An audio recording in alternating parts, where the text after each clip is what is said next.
안녕하세요, 여러분. 지난 시간에 이어서 이 시간에는 직업정보론 제2장 직업 및 산업 분류의 활용 보도록 하겠습니다. 이 장에서는 주로 이제 한국 표준 산업 분류와 한국 표준 직업 분류 요걸 주로 다루게 됩니다. 그래서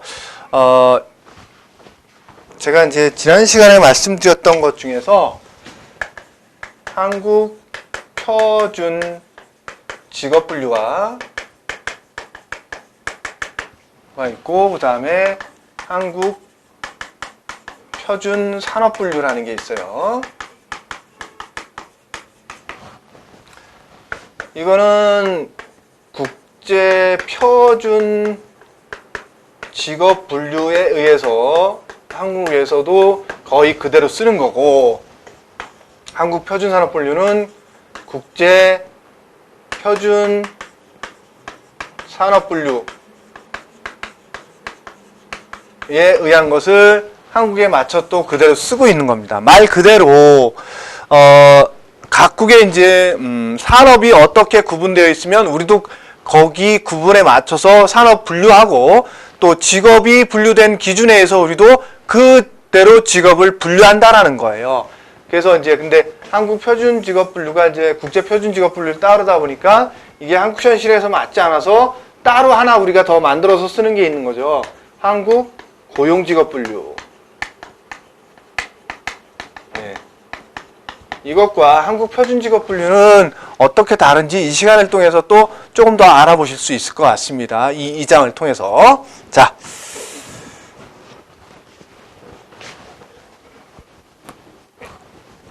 교재를 보도록 하겠습니다. 직업 분류의 이해에서 첫 번째 직업 분류의 개요.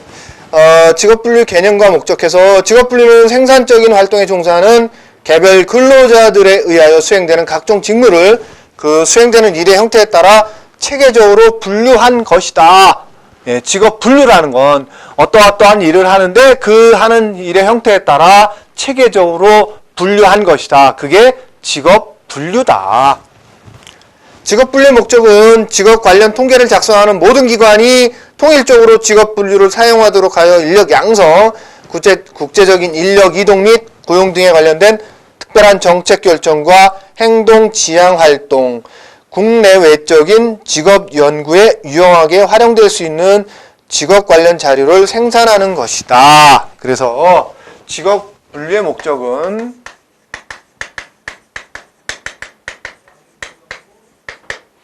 첫 번째는 통계를 통해서 비교도 하고 뭐 어떤 관련 정책을 만드는데 필요해서 쓴 거고, 그 다음에 두 번째는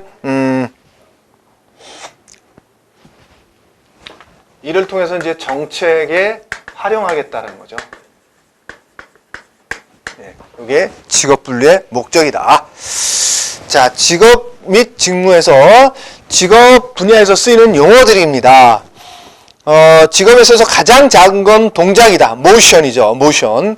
뭐 글씨를 쓴다, 뭐 복사를 한다, 이런 것, 아니 복사를 한다가 아니라 글을 쓴다. 그 다음에 뭐 가위로 오린다. 뭐 이런 것들이 동작이겠죠.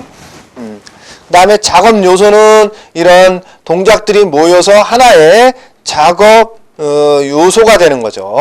그래서 뭐 가위를 들어서 자르는데 그 모양대로 자른다든가 뭐 이런 것들이죠.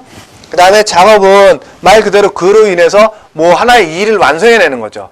뭐 회계장부를 작성한다, 뭐 기획 자료를 만든다, 뭐 이런 것들이죠.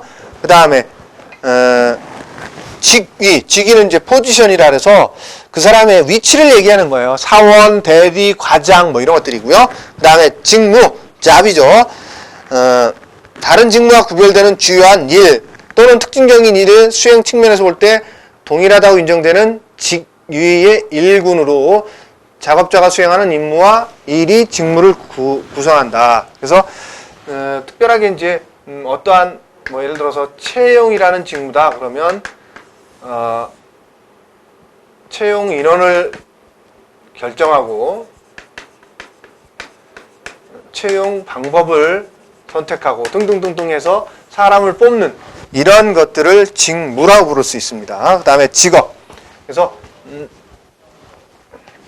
아주 작은 모션, 동작부터 동작, 그다음에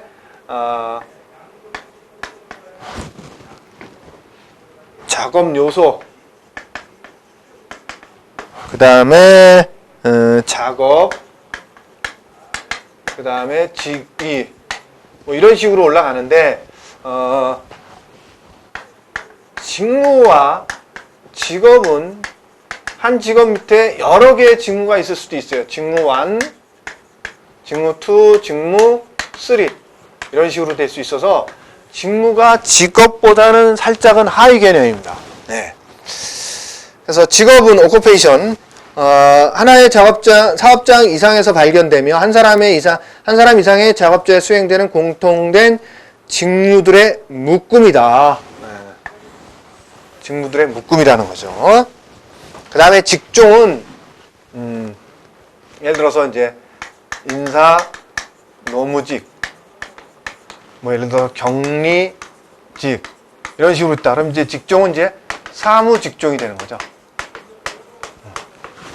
이런 식으로 같은 직업들을 묶어놓은 게 직종이에요. 그 다음에 직업의 성립 요건, 이거는 이제 우리 첫 시간에 했죠. 직업의 요건 5가지가 있는데 반드시 기억해야 된다.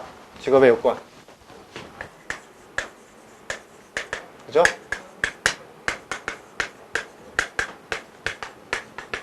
네. 윤리성, 법에 저촉되지 않아야 하고, 그 다음에 공공복지에 반하는 비윤리적 행위는 직업으로 볼 수 없다. 경제성, 임금을 목적으로 생계 유지를 해야 되니까 육체적, 정신적 노동력이 제공되어야 하기 때문에 무보수의 행위는 직업으로 볼 수 없다. 그러나 부업과 같이 그 보수가 일상 생계를 유지하기 위한 일부가 되는 것은 직업으로 간주한다. 어쨌든 돈이 들어오면 직업으로 인정한다라는 거예요.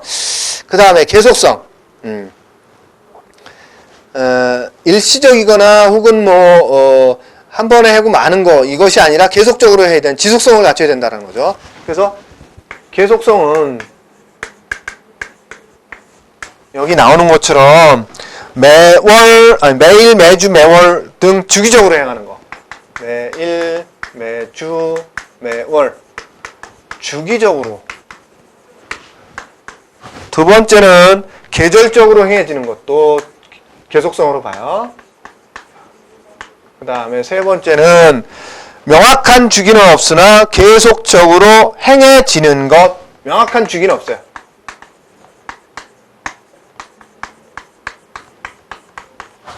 그러나 계속적으로 행해진다는 것.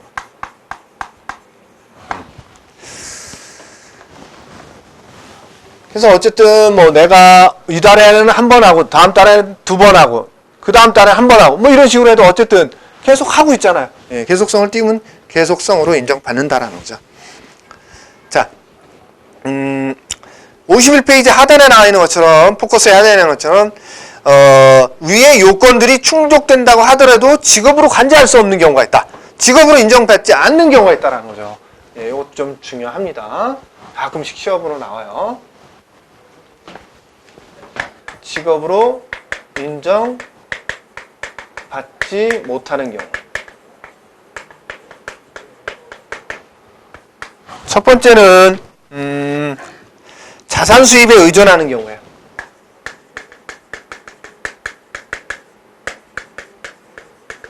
여기 나오는 것처럼, 교재에 나오는 것처럼 이자라든가 주식 배당이라든가 임대료라든가 이런 것들만 받고 사는 거야. 그럼 그 사람은 직업이 아니에요. 그냥 은행에 100억쯤 넣어놓고 거기에서 나오는 이자만 받아먹고 산다.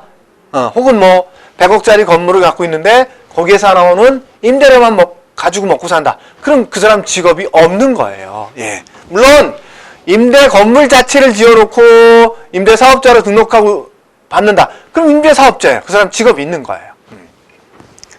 그 다음에 두 번째는 연금이나 국민기초생활보장법 혹은 국민연금, 고용보험 등에 의해서 사회보장이나 민간보험 수입에 의존하는 경우예요. 사회보험 혹은 민간보험 수입 의존하는 경우죠. 다른 건 하지 않으면서 국민연금만 받고 산다든가 혹은 개인연금 내가 뭐 삼성생명에 들어오는 거 있는데 그것만 받고 산다든가 그러면 그 사람은 직업인이 아니라는 거죠. 그 다음에 세 번째는 경마, 경륜, 복권 등에 의한 배당금이나 주식 투자에 의한 시세 차익이 있는 경우. 시세 차익, 배당 이런 것만 받는 경우에. 네. 내가 직업 없으면서 맨날 매주 뭐 토요일이나 일요일날 경마장 가서 경마해서 딴 돈 갖고만 먹고 산다. 그럼 그건 직업이 아니라는 거예요. 아시죠? 그 다음에 예금, 적금, 인출이라든가 보험금 수취, 차용 또는 자기 소유의 토지나 금융재산 매각해서 얻어지는 수입 있죠. 네.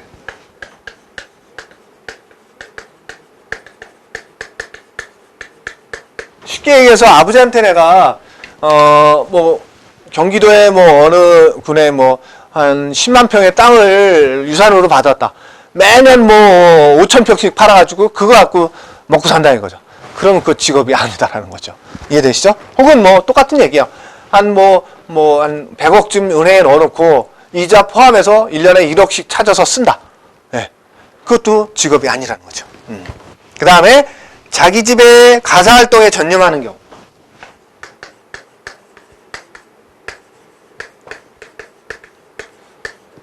집에서 가사활동만 해요. 전업주부죠. 그러면 직업으로 인정하지 않겠다라는 거예요. 예. 그 다음에 교육기관에 재학해서 학업에만 전념하는 경우.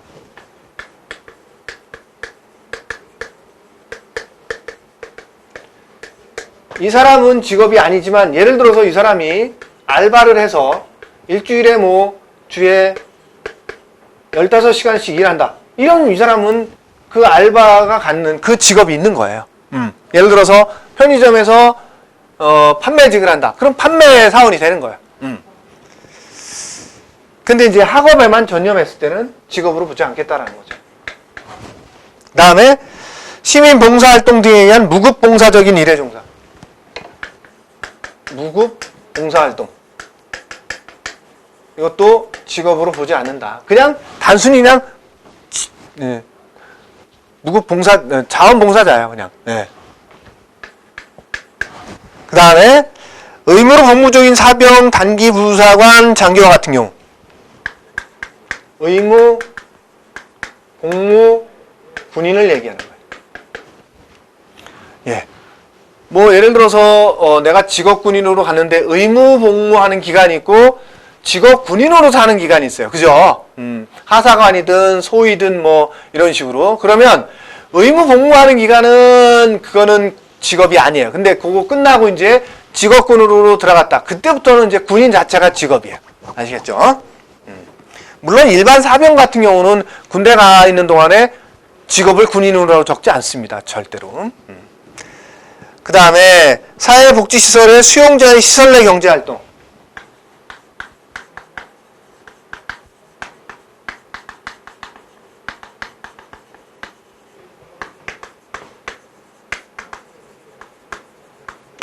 예를 들어서 양로원에 내가 들어가 있는 노인인데 그 양로원이 뭐 노인들의 건강도 챙길 겸 또 수익도 발생하기 위해서 뭐 메주를 쑤어서 혹은 뭐 된장을 만들어서 사회에 그 양로원 이름으로 해서 판다. 그럼 이제 그걸 해야 될 거 아니에요. 메주든 뭐 된장이든 만들 거 아니에요. 그로 인해서 발생하는 거에 있으면 그건 직업으로 보지 않겠다라는 거예요. 예. 사회복지시설 그 시설 내에서 이루어지는 경제활동. 그 다음에 수용자의 강제 노동을 하는 경우.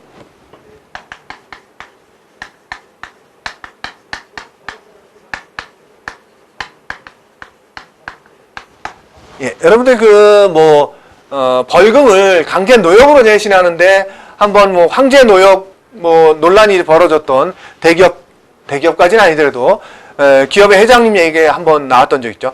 그로 인해서 벌금을 깐다. 그럼 그거는 경제활동으로 보지는 않겠다라는 거예요. 수용자의 강제노동행위. 그 다음에 도박, 강도, 절도, 사기, 매춘, 밀매 같은 불법적인 활동. 이것도 직업으로 인정하지 않겠다. 그래서 이것도 가끔씩 시험 문제로 좀 나와요. 자, 다음은 직업분류의 기준과 원칙입니다. 예. 한국표준직업분류에서 그 직업분류는 이제 한국표준직업분류와 한국고용직업분류 있다 그랬죠. 첫 번째 한국표준직업분류 보겠습니다. 그래서 한국표준직업분류의 개념은 수입을 위해 개인이 하고 있는 일을 그 수행되는 일의 형태에 따라 유형화한 것으로 우리나라 직업구조 및 실태에 맞도록 표준화한 것이다. 이게 한국표준직업분류의 분류 개념이라는 거죠. 그래서 연역은 뭐 중요한 거 아니니까 그냥 보시면 될 것 같고, 지금 쓰는 게 2007년도에 확정 고시한 표준직업분류를 쓰고 있다. 이것만 좀 아시면 될 것 같고요. 그 다음에 한국표준직업분류의 목적은 뭐냐. 그래서 직업분류는 행정자료 및 인구 총조사 등 고용 관련 통계조사를 통해 얻어진 직업 정보를 분류하고 집계하기 위한 것으로. 지울게요.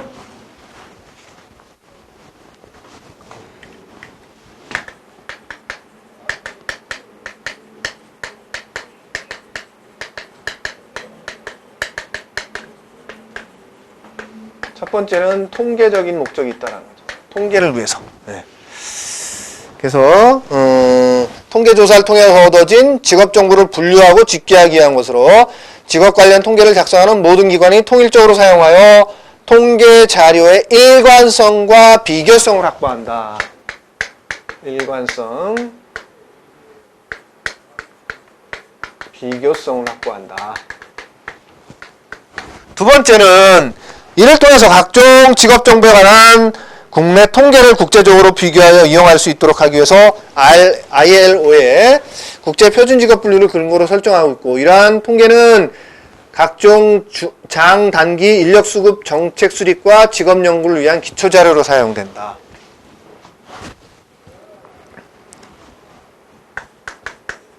인력수급, 정책 자료와 그 다음에 인력수급 정책 수립이죠. 정책 수립과 직업 연구를 위한 기초자료.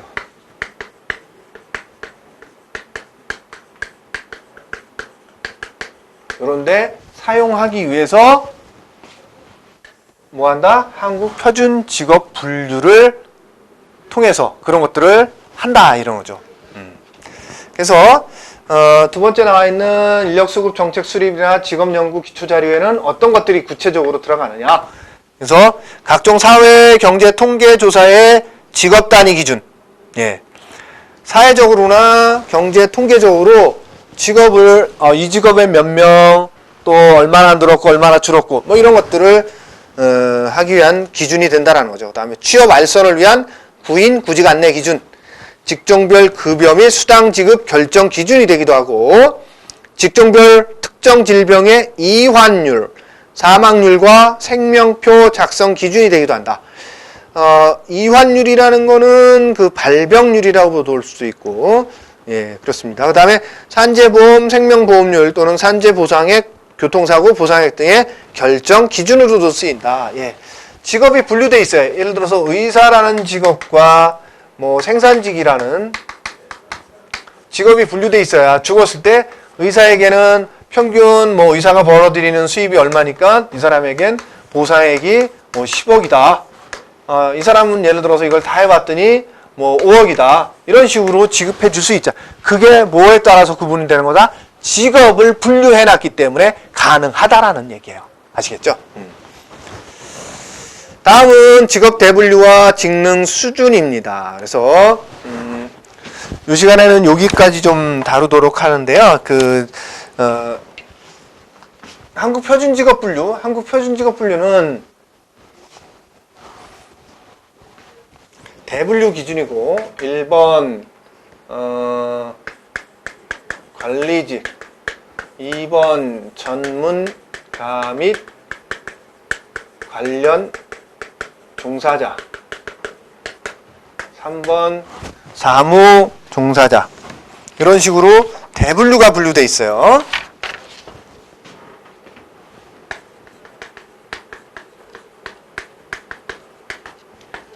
4번 서비스 종사자,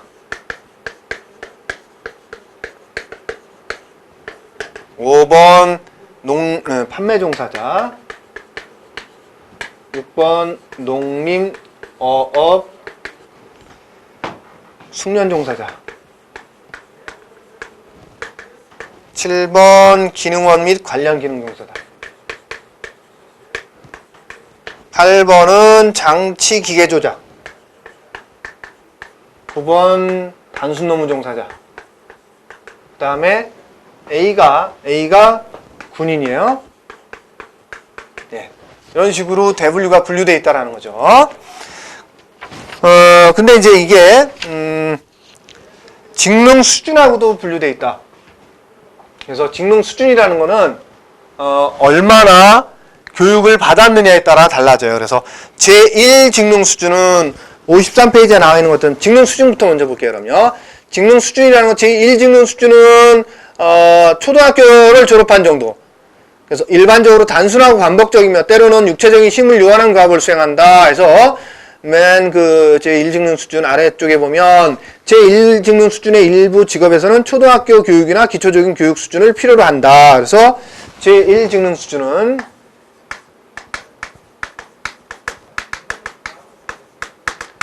초등학교를 나오는 정도의 교육 수준을 받은 사람이 제1 직능 수준이라. 예, 직무 능력 수준, 직능 수준이라고 하는 거예요. 그 다음에 제2 직능 수준은 중등학교 졸업 후 일정 기간 교육을 받는 중등학교라 해서 중등학교. 중등이라는 거는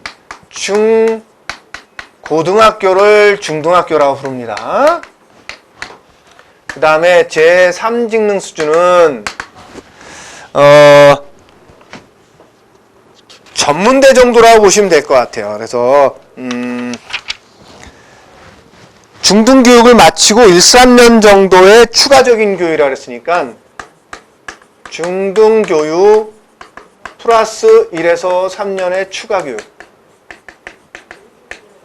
쉽게 얘기해서 고등학교를 나왔다면 전문대 수준이겠죠.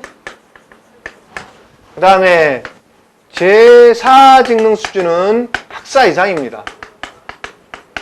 쉽게 얘기해서 4년제 이상의 교육을 받은 사람을 제4 직능 수준의 교육을 받은 사람이다. 이렇게 얘기할 수 있다는 거죠. 그래서 이 직능 수준과 한국 표준직업분류의 구분은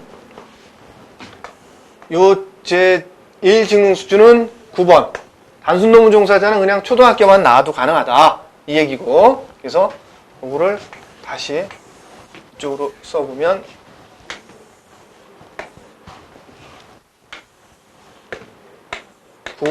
단순 노무 종사자.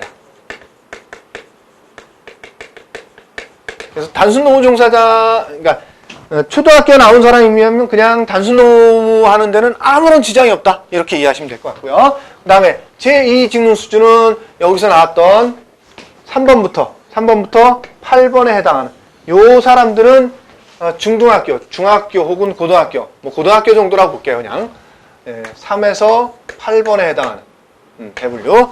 그 다음에 3직능 수준과 4직능 수준이 예전엔 분류가 돼 있었는데 전문대를 나오든 4년제를 나오든 큰 차이가 없더라는 거죠. 그래서 이걸 합쳤어요. 그래서 1번 관리직과 2번 전문가 및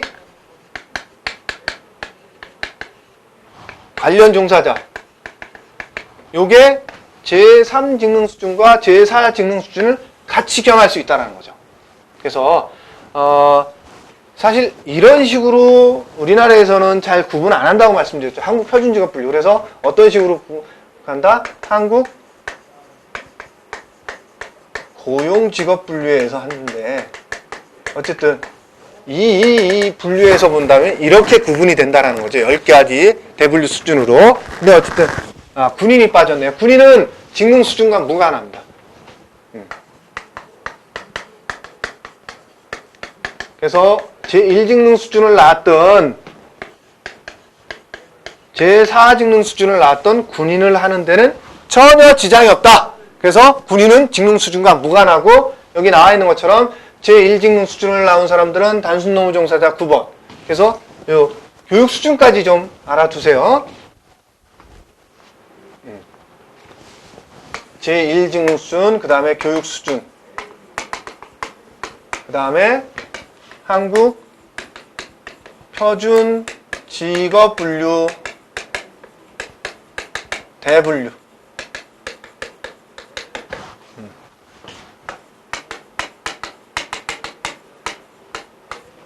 이렇게 묶어서 알아두시길 바랍니다. 이건 직능 수준과 무관하랬다 그랬죠? 군인은. 예. 자, 요게 가끔씩 시험 문제 나왔었고요. 2차 시험 문제도 나왔었어요, 이게요. 예. 요거 연계해서 쓸 수 있게. 아시겠죠? 자, 이 시간엔 요까지 하고 마치도록 하겠습니다. 여러분들,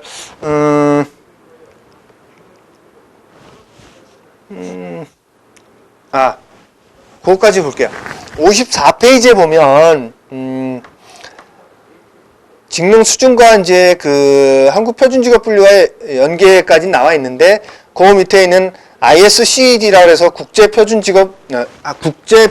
교육 분류라고 해서 나온 거는 사실 그냥 참고적으로 알아두세요. 그냥, 시험 문제 나온다기보다는 국제 표준 교육 분류 수준과 한국 교육 분류 수준은 어떤 식으로 되어 있는지, 그게 이제 직능 수준을 따리다 보니까 이제 교육 수준이 나오잖아요. 그래서 그거를 참고적으로 교재에 담아둔 거예요. 그러니까 54페이지 하단에 나와 있는 국제 표준 교육 분류 수준 55페이지 상단까지, 그거는 그냥 참고적으로 여러분들이 보시면 돼요. 굳이 그거를 뭐 열심히 이게 이해가 안 되니 뭐 되니 이렇게까지 공부하실 필요는 없습니다. 그냥 제가 참고적으로 알아두시라고 교재에 담은 겁니다. 아시겠죠? 예. 자, 그래서 이 시간에는 한국 표준 직업 분류 대분류 이렇게 9번까지 번호로 돼 있고 군인은 A로 돼 있다. 그래서 10개의 대분류로 구분되어진다라는 것과, 그 다음에 이 직능 수준에 따라서 한국 표준 직업 분류가 구분되어질 수 있다. 여러분들 생각하시기에 그냥 초등학교 나오면 그냥 건설 현장 가서 일용 잡부로 일하는 데는 큰 무리 없잖아요. 그죠? 예, 그런 겁니다.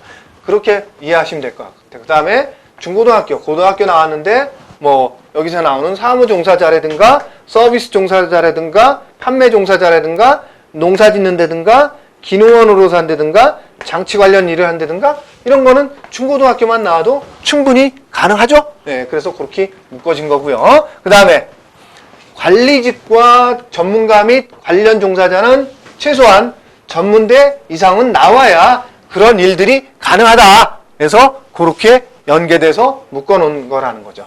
대신 직능 수준과 무관한 게 뭐라고요? 예, 군인. 군인은 뭐 초등학교를 나왔든 대학을 나왔든 다 가능하다라는 거죠. 초등학교 나왔으면 초등학교에 맞는 군인 활동이 있을 수 있고, 뭐 대학을 나왔으면 대학에 맞는 군인 활동이 있을 수 있기 때문에 직능 수준과 무관한 게 군인이다. 그거 꼭 알아두시기 바랍니다. 하여튼 이 박스 자체가 여러분들이 알아두셔야 돼요. 아시겠죠? 예, 이렇게 가지고 여기까지만 하고 마치도록 하겠습니다. 여러분들 수고 많으셨습니다.